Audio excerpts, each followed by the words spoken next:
Alright guys, welcome back. It's been a little bit of a hiatus. It's really late at night for me right now, but who cares? Anyway, I'm back from my hiatus of school and that kind of stuff. But I'm here to talk about why 1700 is actually a really good era. It's actually really not that bad of an era. Let me explain why it's not as bad. Well, people complain, oh, but I don't know much about the history. It's not that hard.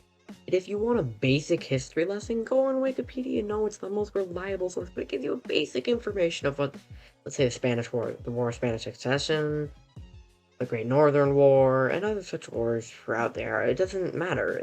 It's not that hard to learn. Second off, I don't understand why people have such a problem with, like, France winning. It was fully possible. They had progress in the Austrian Netherlands, and so I don't understand what the problem is with that. And I also find that most players, such as the Russian players, especially Russian players, are annoying and just give up Sweden immediately. It's like you have Peter the Great.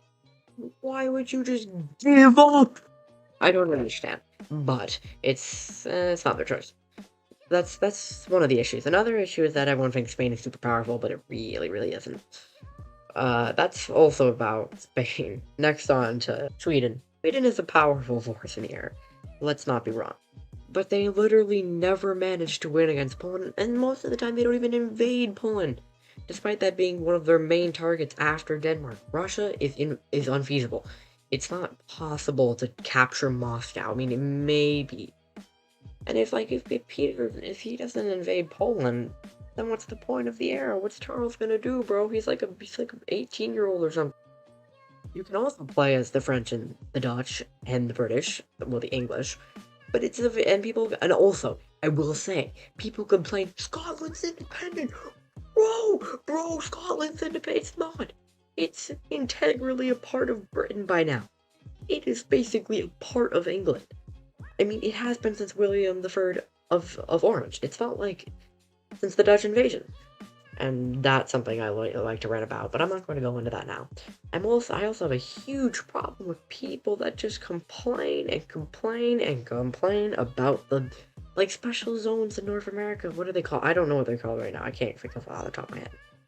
But then they're like, the Anglosphere and the French sphere.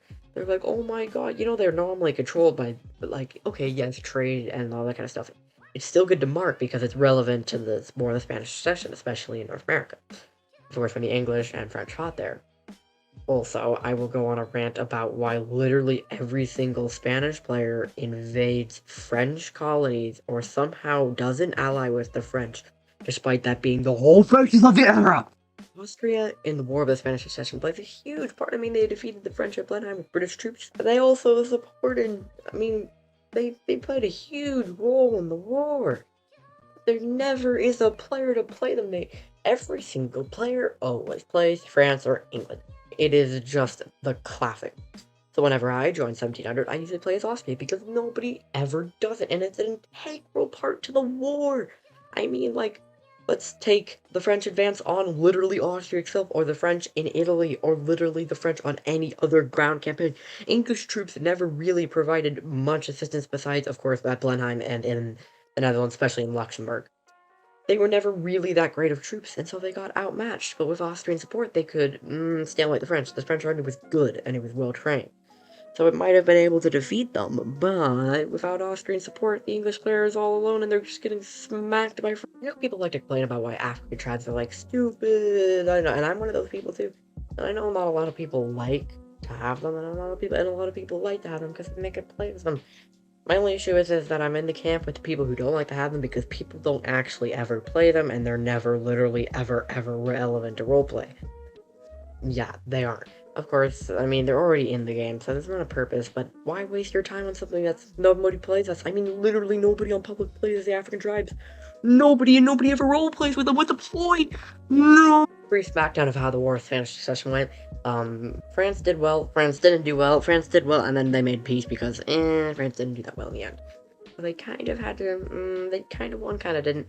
Austria gained Milan, the Spanish Netherlands, I think Naples, but Sardinia and Sicily were given to Savoy.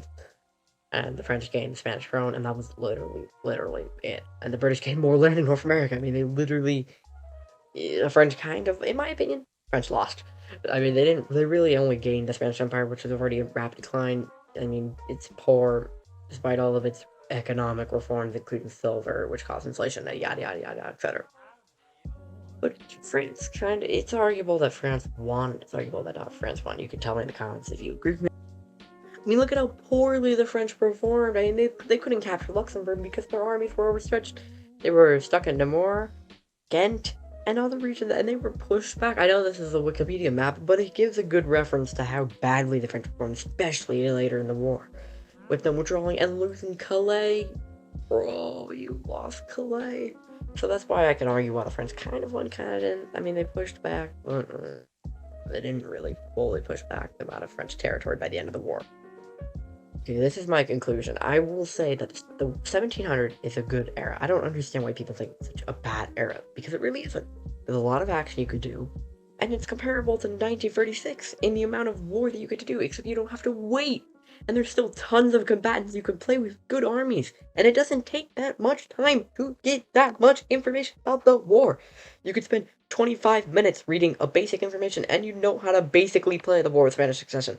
It's the main point of the era. Or you could play the Great Northern War, which also plays a huge part in the era, despite it being more in the east. And you can see this is why 1700 is a good era. If you disagree with me, I find you.